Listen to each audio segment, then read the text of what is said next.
everyone. Thanks for joining us today. I'm Dan Freiberg, for those of you that don't know me. I'm one of the two guys who joined John down in Florida a few years ago to run All on Stage.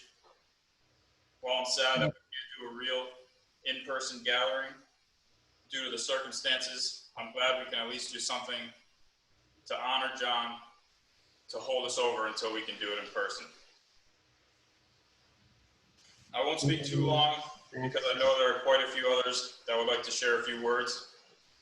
John's passing is particularly difficult to digest, given how John kept his illness very close to the vest and was extremely stoic and positive through his whole chemotherapy and treatment process. He was so stoic and upbeat that there were many times that even those who knew about his illness would temporarily forget that he was very sick. It's those two characteristics, stoic and upbeat, that helped define John's legacy in my eyes. To me, John was a guy who enjoyed his life more than anybody I've ever met. The man would wake up in the morning, and regardless of how difficult his day ahead might have been, he approached it with a smile, unparalleled positivity, and a wonderful sense of humor. He was the type of guy that nobody would have anything terrible or bad or even mediocre to say about the quality of his character. He was honest to a fault, he was extremely genuine, and he was always extremely helpful. While early on, it certainly wasn't all rainbows and butterflies in the office, and we didn't always see eye to eye. After a few months, what was a business relationship became much more special.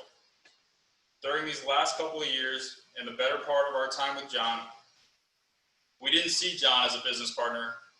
We didn't look at John like a friend. John was family.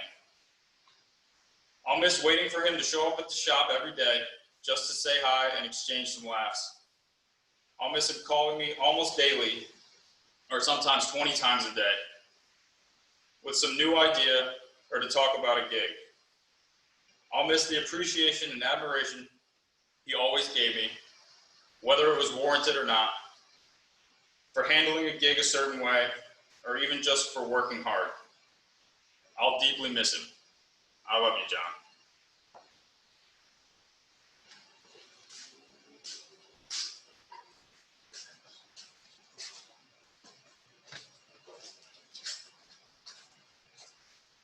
Hey everyone, I'm Dom, for those of you that don't know. I'm the second partner in this team of people that came down to, take on John's legacy. And as Dan mentioned, John was everything and more as a person, as a business partner, as a friend. He was a man that loved life and loved doing for others.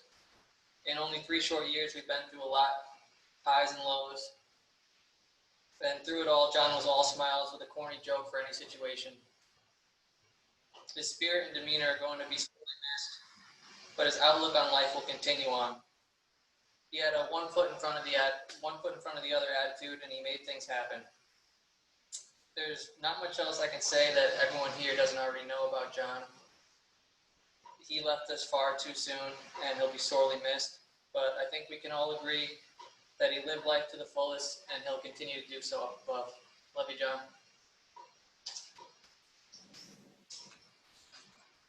All right, thanks everyone. So next we have Marty and Robin, if you want to share a few words.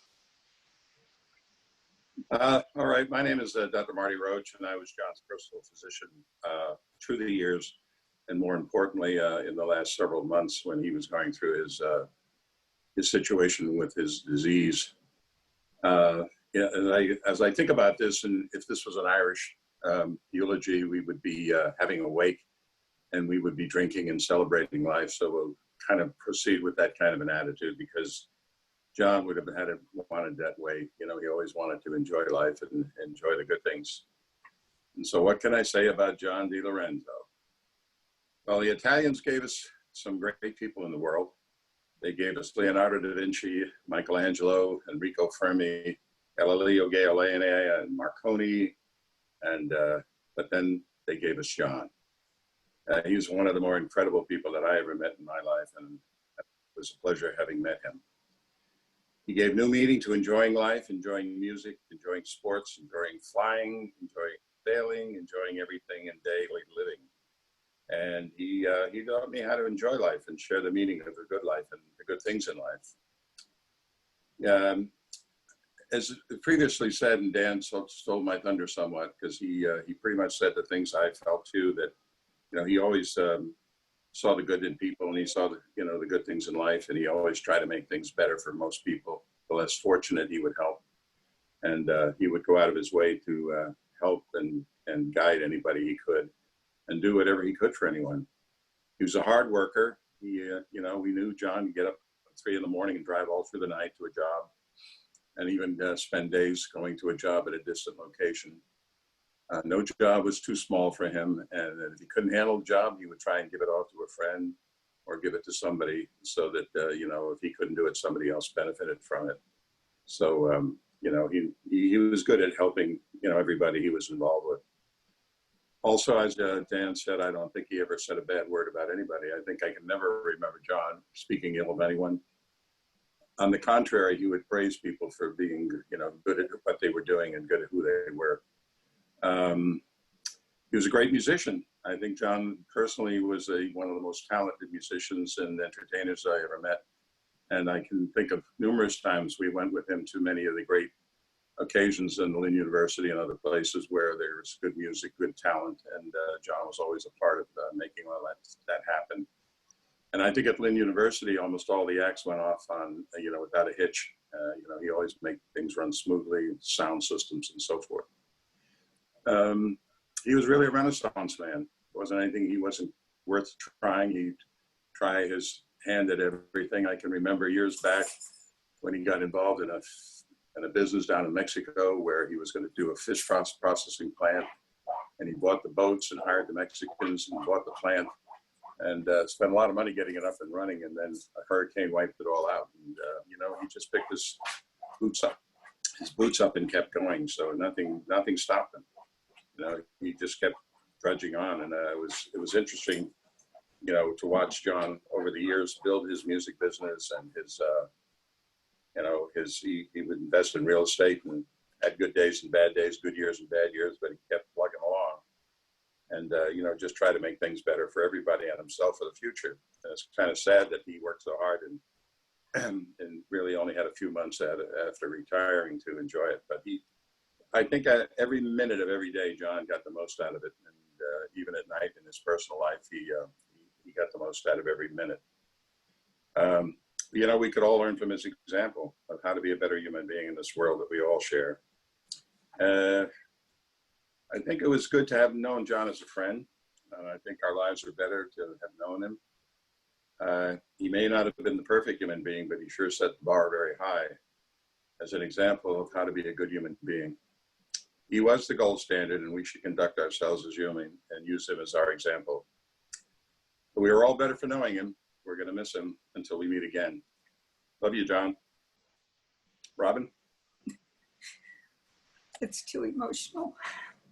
But I have so many fond memories. Maybe I can share them later when I'm less emotional. Let her get composed. Dan, move on to the next person. All right, guys. Thanks, Marty and Robin. That was beautiful. So next we have Will. If you want to share a couple words, man. Sure. Well, I just like to tell a story how I met John and what he meant to me. But he's emotional. I used to do business in Brazil for many years. Even though I lived here, but most of my business was in Brazil, and I came to a point in my life that I wanted to transition. I don't want to travel too much anymore. I want to stay close to home. And I started to actually looking for some business over here doing LED screens. And John got my number from a friend, another guy. One day John called me and said, listen, I have a job tomorrow, Richmond, big job, an arena job for a guy that I never met before. And I I mean, I was desperate looking for jobs and say, and I'll take it. I rented a van. I went there. I did the job. Actually, when I came back is when I met John. And he also was a point in his life that he also was growing. He was moving from a different warehouse to the one that we're looking at right now in the video. And I just met the guy, and we kind of clicked. And he told me, "You want to? I have enough space in my warehouse. Do you want to share the warehouse with me?" And I say, "Yeah, sure. I'm also looking for a warehouse." And I mean, I just met the guy, and I actually moved in with the guy. And I rented that section right there on the right of the video to put my LED screens on. And from there, just like things kept growing and growing, and then we started doing business together. And one thing that I always go by in my life is like my wife's opinion and what she feels about things. And she had no doubt about it. Say, stick to John. He's a good person. You guys are gonna do good together, and it's gonna be a good partnership. And sure it was. For the years we worked together, I learned a lot about John. He opened a lot of doors for me with business. I learned a lot from him. His work ethic, he's like, if I'm not wrong, I'm 12 years younger than him, and he's like, some days I felt like that guy was younger than me. It's amazing how much he worked. And a few things that impressed me about John was his ability to get along with people, never criticize, always respect opinion, always give encouragement. And like everybody said, and he's an example to be followed. I learned a lot from him. I feel sad today that I didn't have a chance to say goodbye. This is my moment of expressing that. And he's sure his legacy is gonna live a long time. And boy, I look back and so many things I look at John and say, I need to apply that in my life. So he's one of the person that you're never gonna regret and have met your life and have a relationship with. So I'm really gonna miss him. Thank you. Thanks, Will. Appreciate it. That was lovely. So next, Desiree, if you want to share a couple words. Hey, thanks everyone. I see so many of you that we've worked together, and we're so lucky to have had John. You know, I've been crying and crying and crying for weeks, so I can manage to get through this. So Robin, I know what you're going through. It's hard to talk, but I have to tell you, my best memories of John in 12 years of working with him was, I got this idea. He always said, I got an idea. I was thinking about this, and it was always something wonderful. He said, I got this fabric. How about we just spread it across the stage and, throw me $100. It was always throw me $100. And when we traveled, did load in and load out with the large trade conferences, I remember I used to help him because he'd never have like a real plan for it. I'd be like, John, who's going to help you? And at the first few shows, it was just me. And I remember, fortunately, it was before my shoulder break. We had these big, huge rolling cases. And I'm looking at it. I'm looking at the truck. I'm going, John, how are we getting that up in it was the van. And I said, how are we going to get that up there? He goes, he looks around. He goes, hey, how about if I give you $50? Will you help us load it? And one of the shows, like, nobody would help us. It was raining. It was 3 a.m. That was John. So I have no idea how we did it, but the two of us loaded his entire van so that, he could get a couple hours sleep and get on the road. That was so classic Jan. But John, my favorite, I'm thinking of Jan, she's next. My favorite thing when John brought in something for the stage, he goes, I was thinking, this show, they're going to sing all about the movies. I was thinking, I know these big statues. We could put them on the stage. And I said, for what? And he goes, well, it'll look good. Why not? Throw me $50, I'll bring them over. And he goes, but you got to pay the rental. I'm like, John, and we're sort of tapped out on our budget. It won't be much. Let me talk to her. Let me talk to her. I've been there because every one of you is one of those people. He goes, I'll talk to them and they'll help us out. He was always looking at the best in people. He was always bringing out the best in us because, he liked everything to be fun. When we travel, when we'd get done, he'd go, man, that was a lot of shit, and it was so classic John.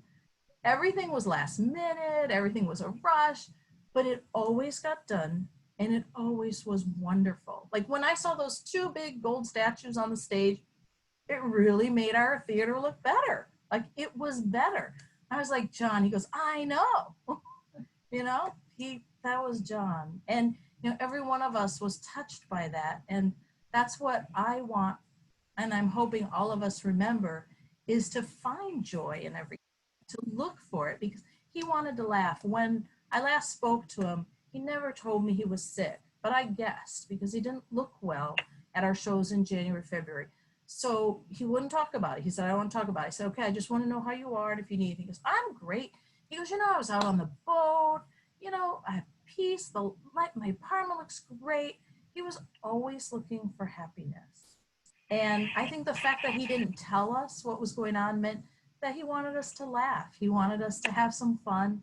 We all have history and we've all had our moments, but you know, he brought together a really nice group of people who cared about him. And I'm really honored to know all of you. And I'm really, really gonna miss him. I couldn't get Jan to sign in through the phone. So she's on my phone. So Jan's talking next, right, Dan? Yes. So can you, Dan, Can you hear me? can you hear Jan? Yeah, we can hear.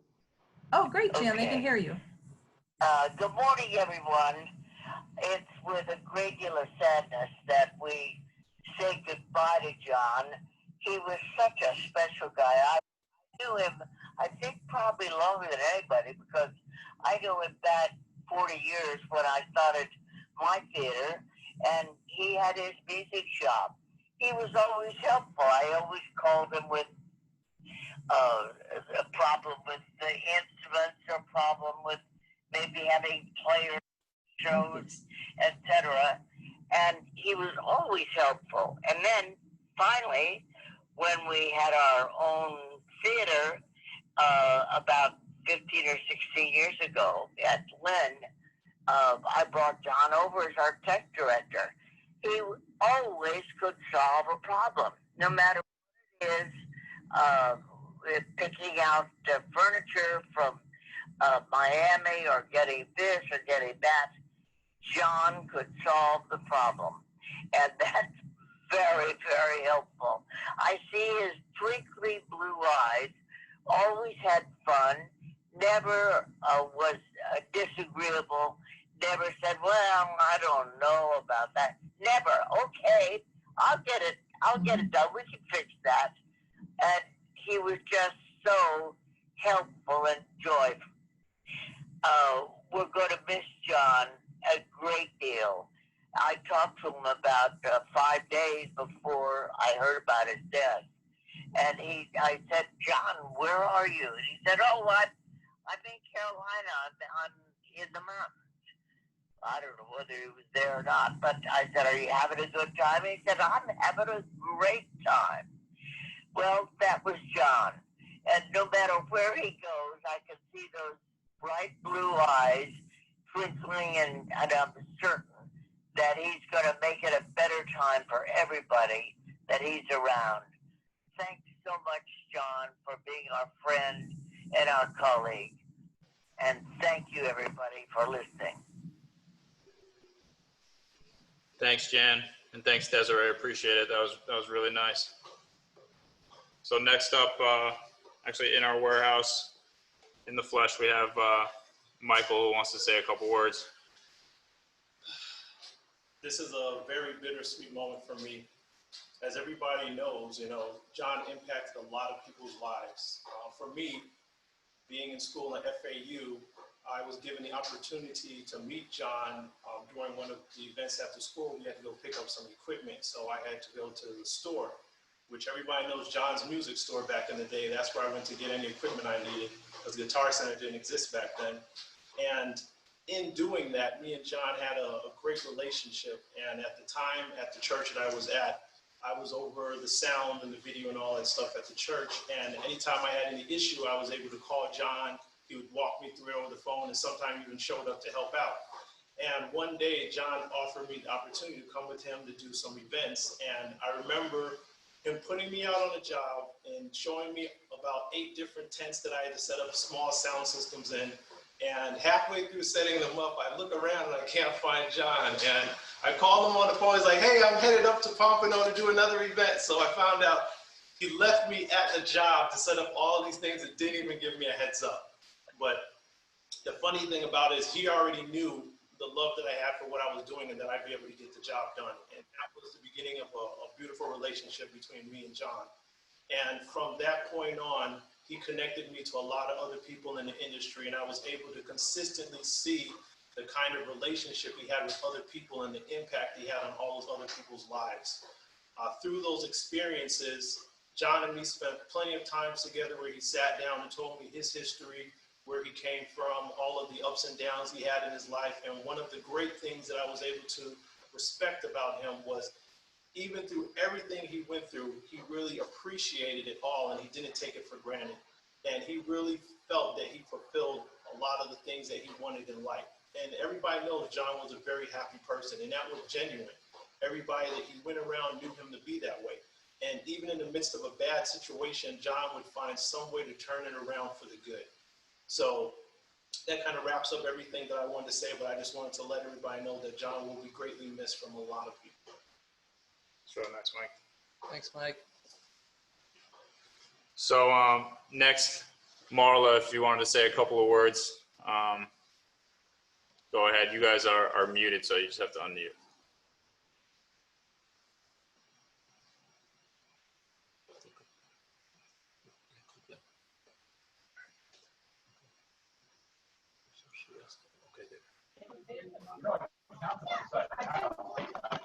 Well, this is tough, guys. I'm honored and blessed to say that John was one of my friends of many years. I've met most of you because of him, and for this I'm internally grateful. John enriched all of our lives. His subtle lessons of calm when you might be exasperated, his help when you ask for it, his knowledge of most things. Amazing. He was a true Renaissance man. Gone way too soon. He had so much to do, as he wanted to do it all, and he had a game plan for his bucket list. We spoke of it, so many years ago, his bucket list. And he, in his amazingly peculiar way, was on target. John was truly a special man, loved and respected by any and all that met him. A man of supreme character, only wishing well and good for all that entered his world. The world has a far too limited amount of angels, and I do believe he was one of them, just merely walking around as a plain old guy. It's funny how we don't notice that.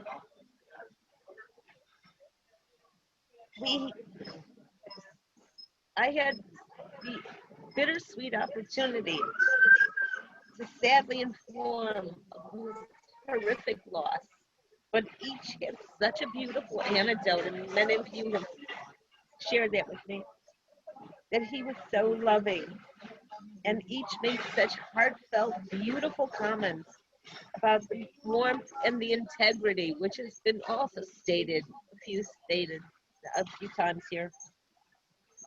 I'm so grateful for his network that works so diligently to keep him alive. Dan and Dom, who now leave a little bit extra on the table. Cheryl, what can I say? You did some heavy lifting. And Robin and Marty, always by his side. And all the others, so many of you that just spoke, that called him constantly and enriched his life as he enriched yours. For his wonderful Italian family, and wonderful they are, who gave him strength. My thoughts and prayers and love are with all that are here and those who could not make it, as we all have a special bond. John, I know the family looks forward to celebrating John's life live post-COVID, and the family does intend on starting a foundation in John's memory for music scholarships because he loved music and food. Well, have food. He was a foodie. Let us always remember his smile and his unwavering way of making everyone feel good. A lesson to be learned. John, I, as so many others, will miss you greatly. Thank you.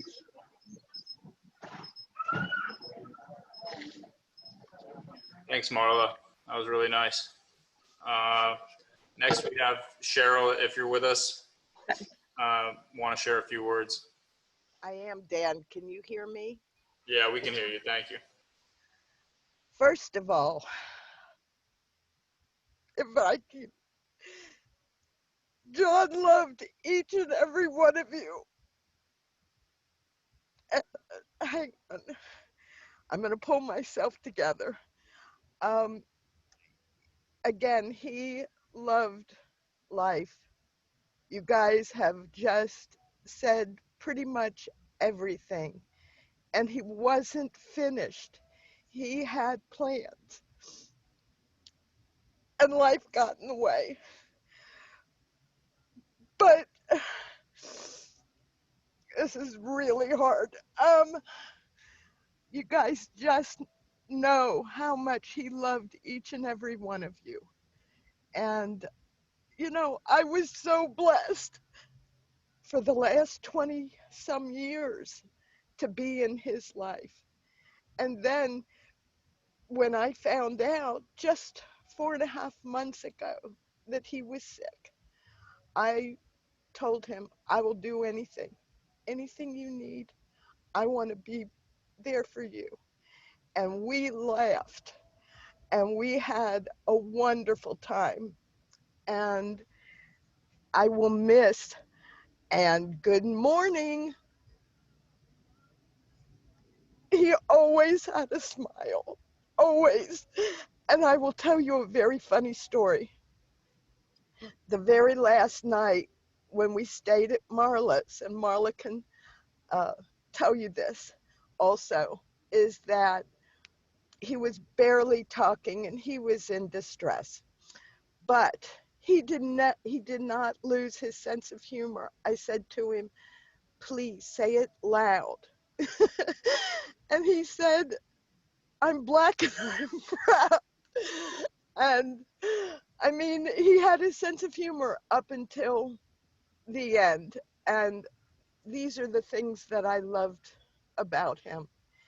And we'll miss him. But you guys know we'll all meet again. And I'm so sorry to cry because he would not want me to cry. And it's just very difficult. And I'm so glad that he was in my life. I love him, and I always will. Thank you, guys. Thanks, Cheryl. That was beautiful. So I think Roberta, if you want to share a few words, you just have to unmute, Roberta.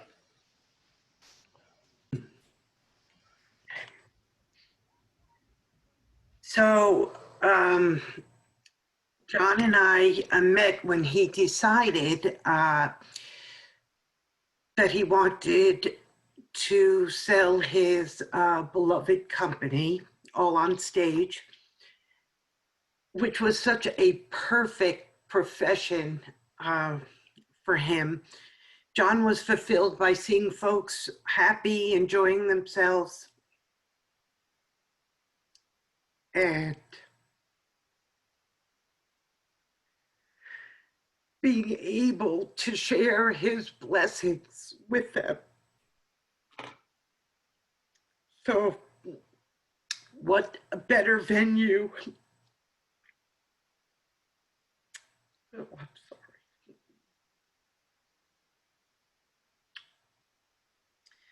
than the career that he chose, and entertaining for people and sharing in all of their very happy occasions. That being said, he was so excited to start the next chapter of his life in retirement. He embraced his retirement and had that same joie de vivre that he did with his profession and life in general.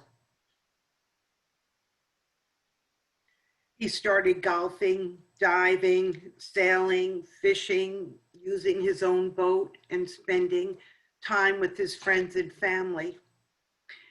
And it's so funny because when he first sold his company, there was a little friction between Dom, Daniel, and John. And when he would come and just talk about the situation, he would refer to them as they.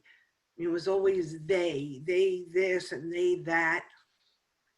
And as time passed and the relationship developed, he started referring to them as the boys. You know what the boys are up to? You know what I want to do for the boys, this and that. And not surprisingly, that soon changed too, because ultimately he would fondly refer to them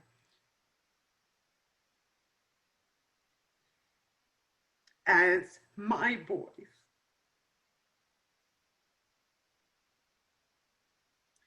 And he was so proud of them and always looked to see special things, that what he said, in the unlikely event that he didn't beat this, that he could help take care of them. John brought a lot of love and laughter and kindness to a relatively harsh world. Now his kind and generous spirit has been released back into the universe, where it will hopefully continue to make the world a better place for all of us. I thank John for our friendship, as it's been a blessing. We all love him and we'll miss him deeply.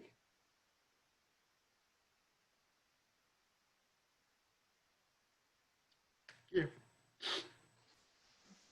Thanks, Roberta. That was beautiful. Really touching. So, Robin, if you want to share a couple words, I'd love to hear from you. Okay, I'm going to compose myself and do as John would do and make lemons out of lemonade. Make lemonade out of lemons.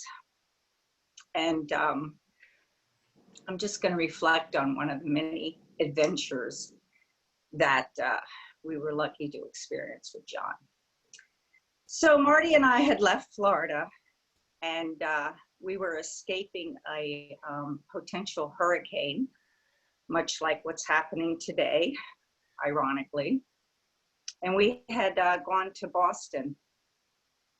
And John calls me up and he says, "Hey, Robin, you always said you wanted to buy a sailboat. Well, they're having a hurricane sale, and there's a sailboat available. Do you want to go in on it, halvesies?" And I was like, oh my God, like what a time to buy a sailboat. But, oh, John, are you sure? Oh yeah, it's a great boat, really nice. Starts telling me all the details. Of course, he makes it look like a really beautiful picture. And indeed it was. And so when we got back from our trip, there was our sailboat. And he says, "Come on, we're gonna make the maiden voyage." And it was a beautiful boat, and it was called the Aria, which, what a name for a musician to have a boat called the Aria, which is like the you know, the best part of the opera. And so we made our maiden voyage, and we decided we needed another person. We needed to have 3 people on board. Now, really, I have no idea what to do about sailing. So I'm just really there to make the cocktails.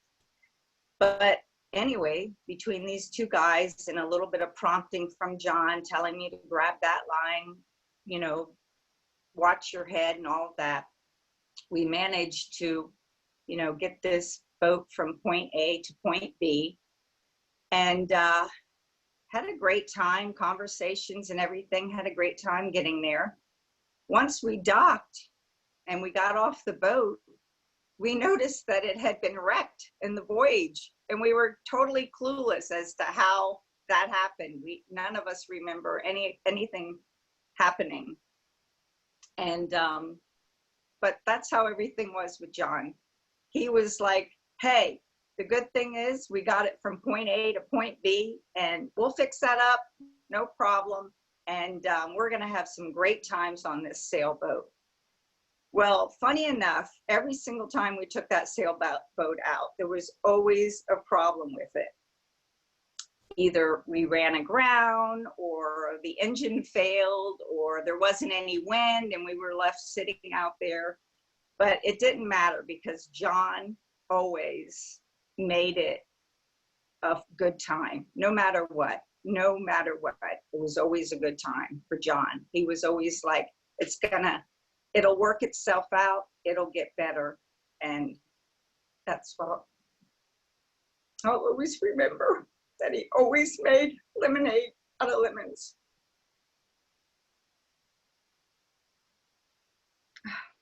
Thanks, Robin. So that was really nice. If there's anybody else that wants to say a couple of words, feel free to raise your hand. And It's their time. I jump in first. No.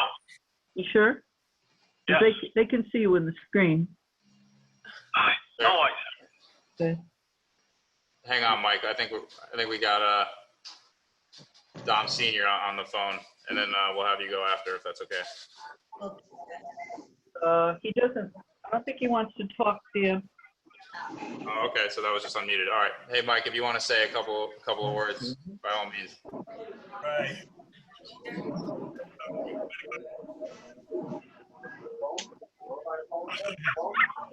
A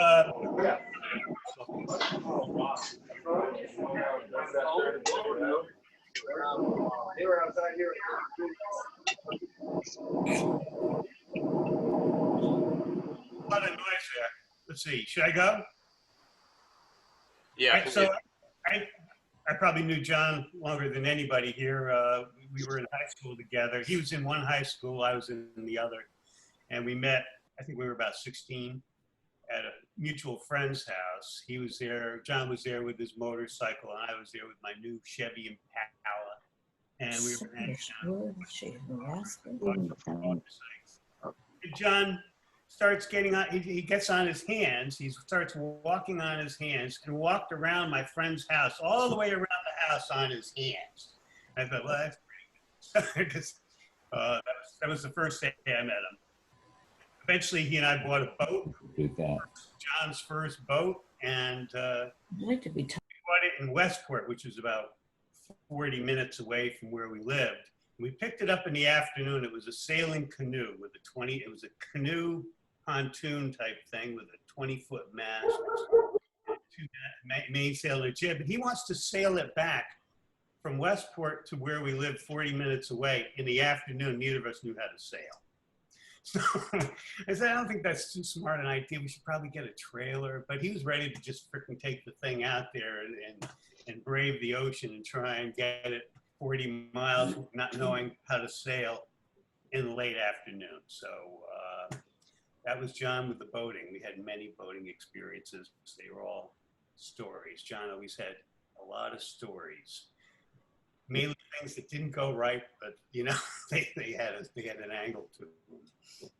So he had so many deals going on over the years, through college, through high school. He had a worm farm. He was growing ginseng in Vermont, on his place in Vermont.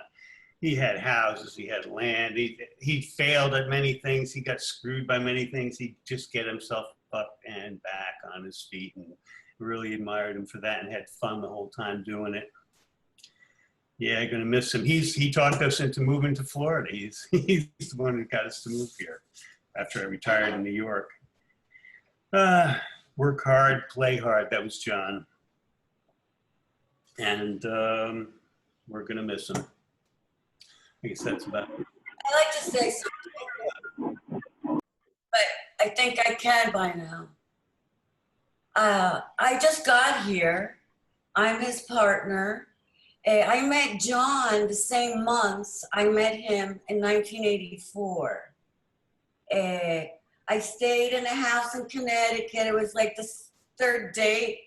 My first time ever with a male outside parents. And all I can say is that the same guy that I met in 1984, having breakfast, making sure everybody's happy, was the same guy that stayed here in this house a few months ago.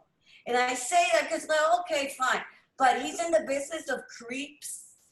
He's in the business, and I say present because the business is still there. The business of creeps, the business of non-ethics, the business of non-morals, the business of, excuse me, motherfuckers. And this guy, what I learned from him, you know, everybody says, I learned tenacity. No one broke him. And if there was something broken or altered, he just had that gene of rejuvenation. If he would have had a baby, he would have had that rejuvenation gene, which some of us don't have, that we can't get out from the spot. He taught me that. The same guy, 1984 to 2020, no one broke. And I say to everybody here, don't let anything break you. Just learn from him. Everything was possible. The door is closed, there's a window. If there's not a window, there's a roof. There's a tunnel. There's always a way. And that's what I learned from John. And I'm so grateful that I got to meet him again. Thank you. I think the point I wanted to make about all these crazy businesses he had over the years was his sense of ethics. You've all mentioned his sense of ethics and honorable dealings with everybody has been really amazing. He may have come out short on a deal, he may have been screwed on a deal, but he never passed it on. Yeah, he would just take the brunt and make sure everybody else came out okay, that he had anything to do with. His sense of honor was really solid. Honor, talk about Italian honor. Yeah. Well, anybody can have honor from anywhere, but that stereotype, he had it. If there's a cosa nostra in terms of honor, he had it. That's it. Thanks, guys. Appreciate it. I know how close John was with you. So, Gman, if you looks like you want to say something, if you want to talk for a sec, by all means. Yes, how you doing? Thanks. I appreciate you a lot, man. It's hard to say in words what John meant to me and a lot of people.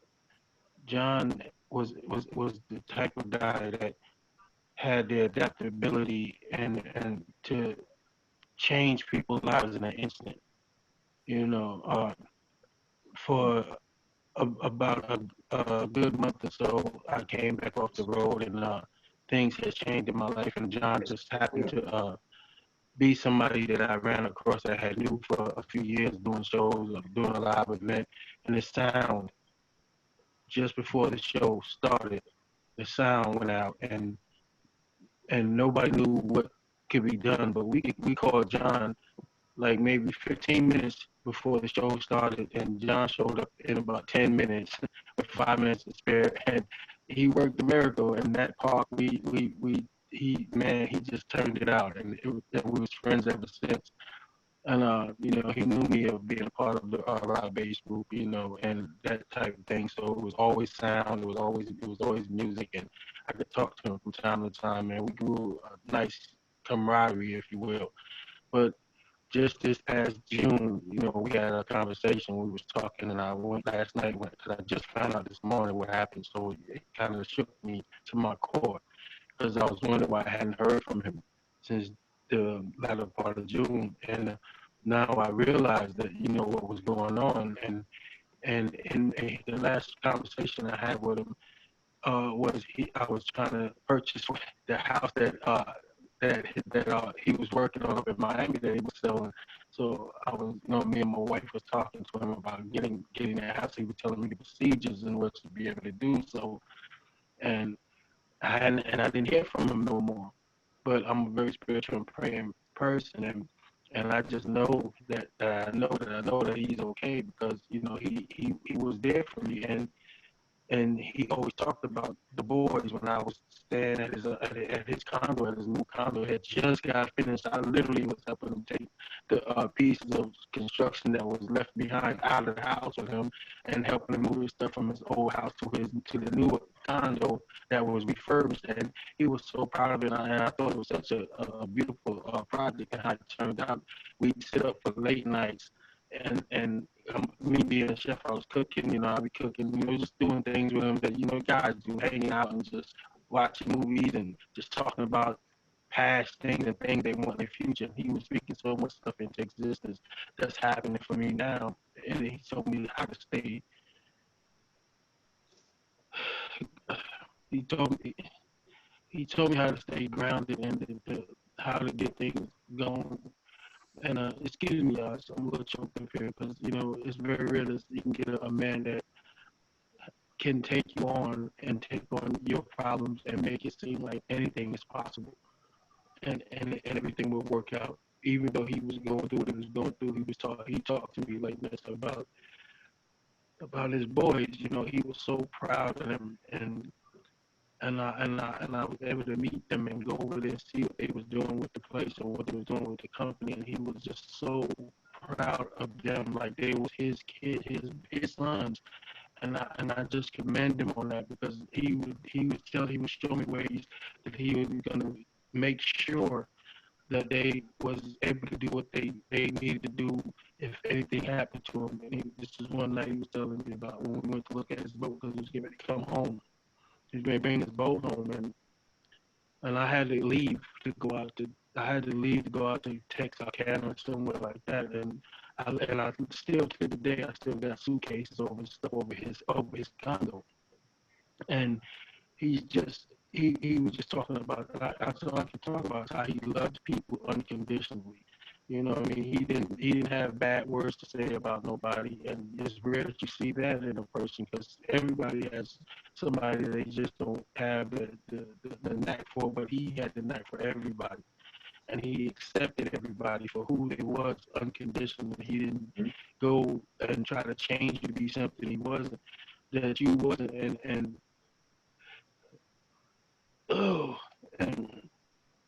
I was talking to Frank Cornelius, you know, who's a good friend of mine as well, and we was talking about John, and we just was talking about John maybe 2 weeks ago.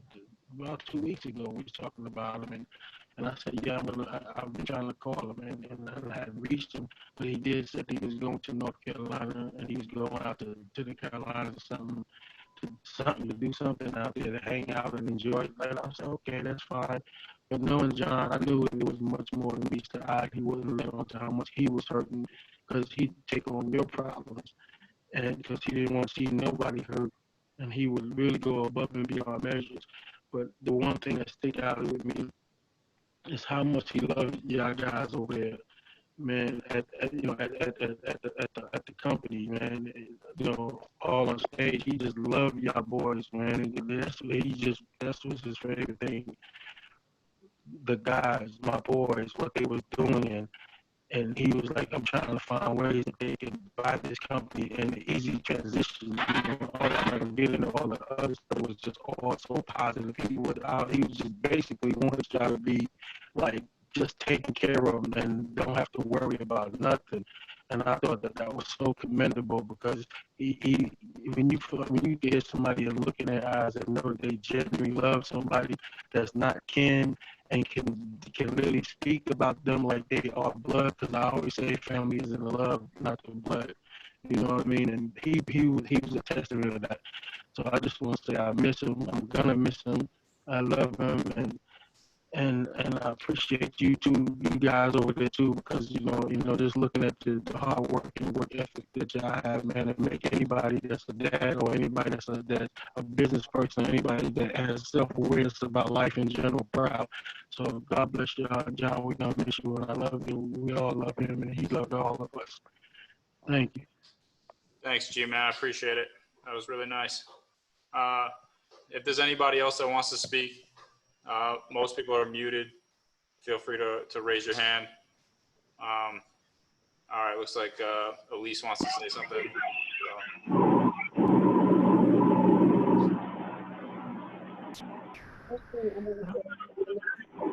From New York. I'm the agent that he would contact for the Slow Jams concert in Florida. I would book the talent, the urban talent, in February and August. I met John through Gman. Gman gave me a call and said, I want to put you together with this phenomenal guy, Elise. He has work ethics like you do, but he's a sweetheart. He needs that go-getter hustle girl that's going to make it happen, that understands the bottom line and don't go for the big bucks when you're booking the talent. And I said, okay, G-Man.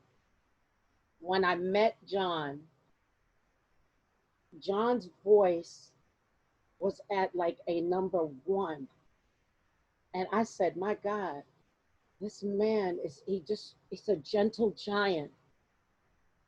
When I got the news, and I'm jumping all over the place, from Dan the other day, I was blown away because we've been talking and booking I met him in April of 2016, if that's correct.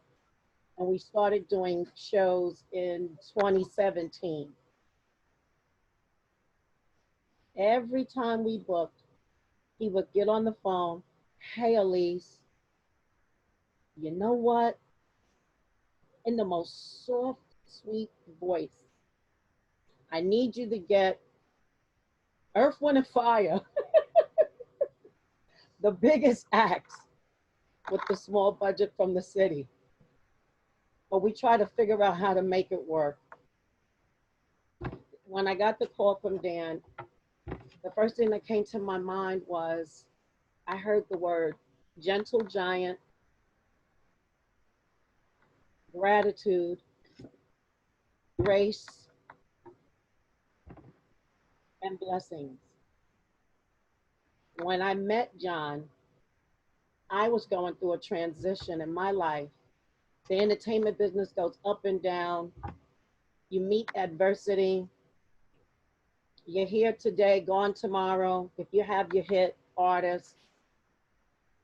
And John came in my life. And when he came in my life, the first thing he said is, tell me about yourself.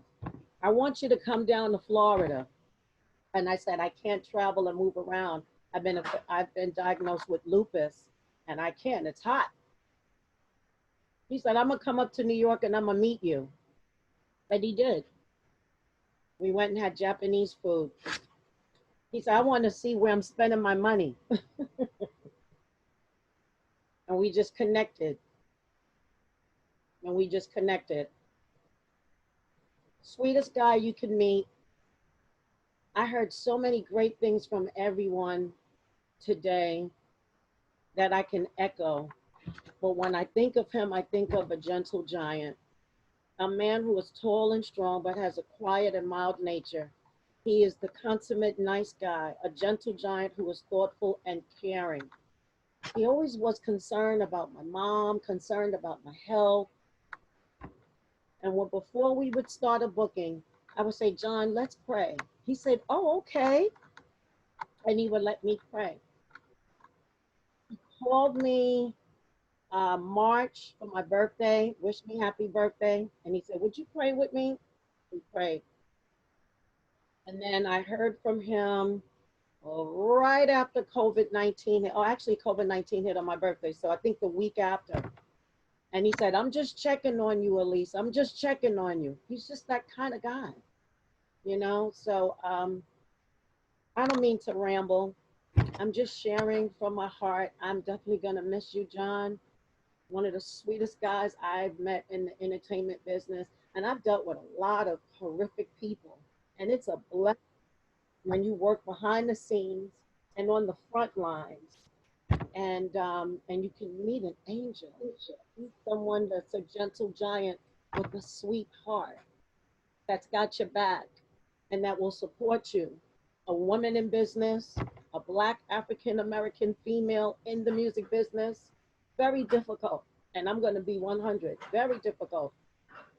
So that was 2 shows a year times 3 years.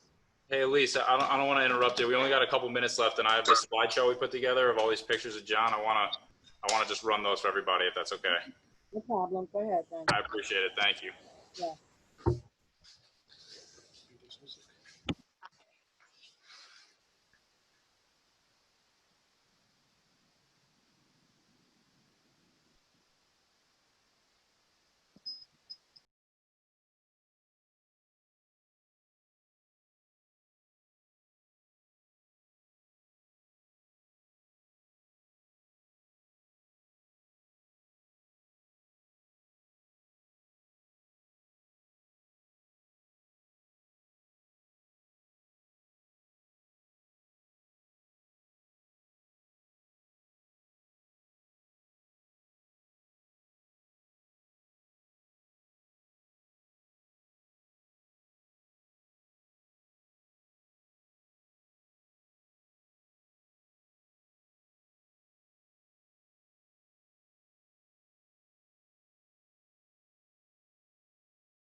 So we just want to say thanks to everybody for being here with us today, for all the beautiful words about Johnny D.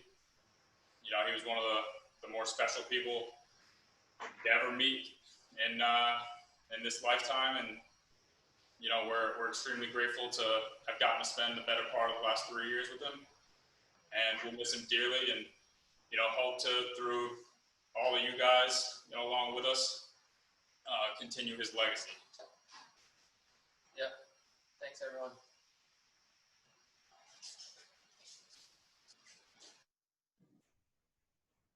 Thank you, Dan, for providing this opportunity. Thanks, guys. Take care. We'll be in touch. Bye-bye. Thanks for putting this Everybody. together, Dan. Thank you. Thank you. Thank you guys. That was beautiful. Thank you, Dan and Don.